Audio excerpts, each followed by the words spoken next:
Colossians chapter 3 verse 12. Character of the new man. Therefore, as the elect of God, holy and beloved, put on tender mercies, kindness, humility, meekness, long-suffering. Ah, long-suffering. Well, that's easy. I just have to keep being a China fan.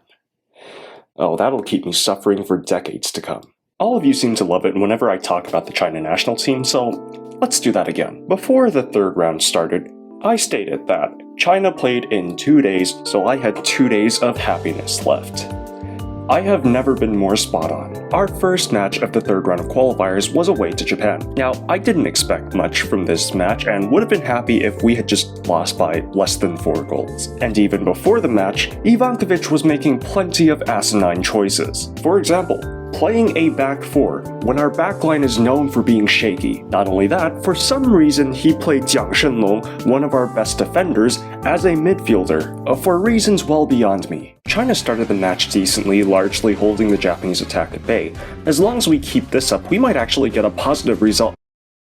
Guys, COVID restrictions are gone. We don't have to social distance anymore. Who's marking Endo? Okay, calm down. That's just one goal, and from a sloppily defended corner. Maybe it was just a lapse in concentration. Surely we'll get better. Or so my pipe dream went, but dreams mean nothing as Japan scored again right before the half ended. So now we're 2-0 down. Now that we were almost certainly losing this match, I thought, maybe this is a wake-up call for the players. Surely Ivankovic will adjust our tactics and try to make a comeback. I could not have been more wrong. The second half was harder to watch than drying paint. Japan made mincemeat out of our non-existent backline, while the Chinese magicians in attack pulled the best disappearing act I've ever seen. 5 stars.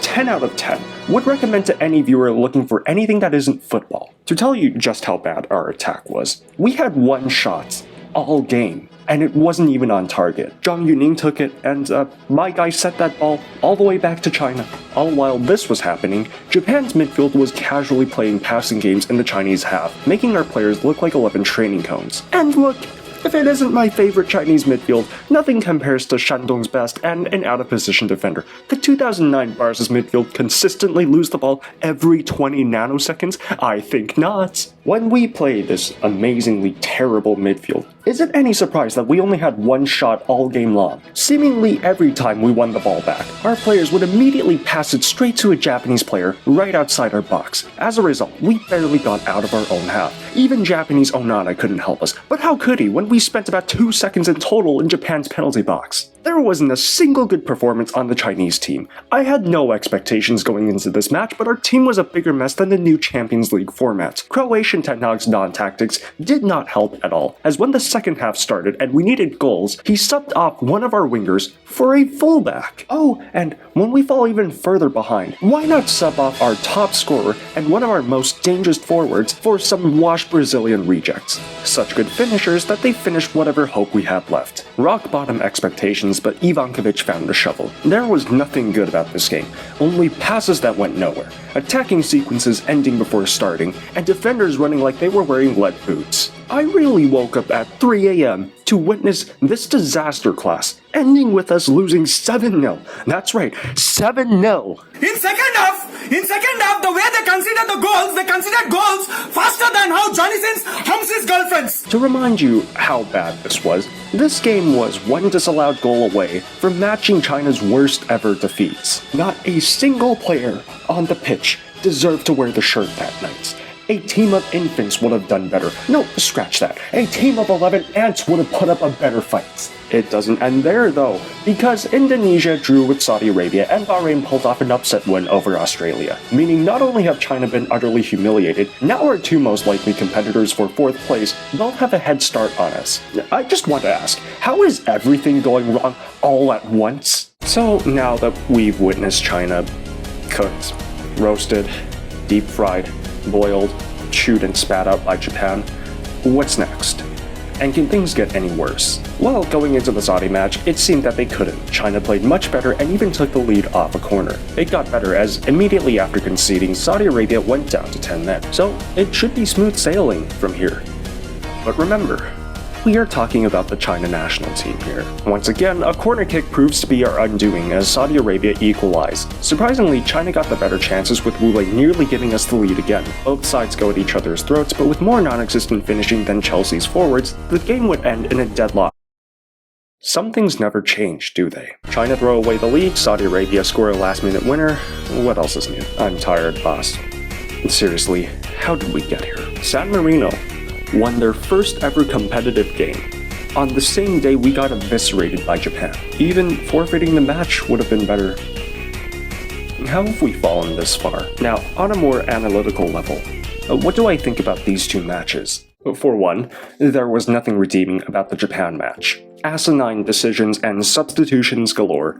Ivankovic had no idea what he was doing, and the team suffered for it. We naively kept trying to play short passes, and as mentioned before, that didn't work at all. Seemingly every time we tried that, we would just pass it straight to the Japanese, so why did we keep sticking to it? Against a team like Japan, there's no chance we're outpossessing them, so why not go for a long ball counter-attack strategy instead? This thankfully became the plan against Saudi Arabia, and lo and behold, we looked much better against Saudi Arabia. We had several moments where our players were running at the Saudi goal, posing a genuine threat. The Chinese team also displayed pretty good pressing, repeatedly putting pressure on the Saudi backline. But unfortunately, our finishing just wasn't there.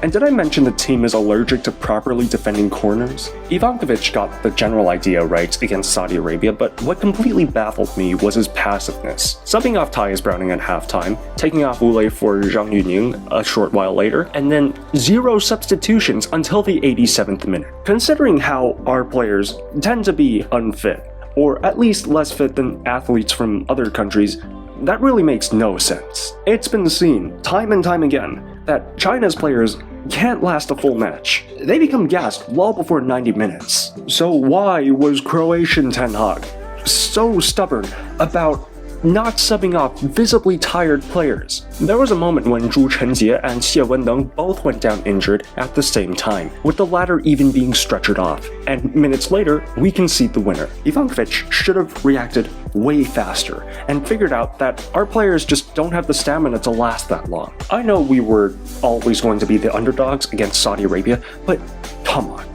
We had home field advantage, had a one-man advantage for most of the game. We were playing in pouring rain that the Saudi players likely weren't used to, and we still bottled it. After this week, to no one's surprise, Japan is dominant in first, while Saudi Arabia are in second after some not-so-convincing performances. Surprising everyone in third and fourth are Bahrain and Indonesia. Not quite embarrassing, but also underwhelming are Australia in fifth. And finally, China are last in Group C with 0 points and a -8 goal difference.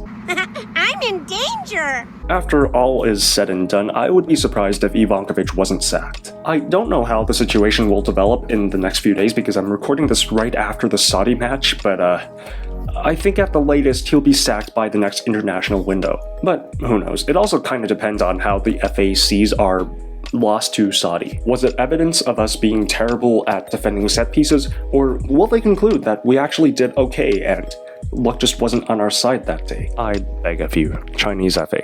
Ivankovic out. Our record in the last 6 matches is 1 win, 2 draws, and 3 losses. And one of those draws was against Singapore. We've done nothing but underwhelm. Jankovic shouldn't have gotten in the first place.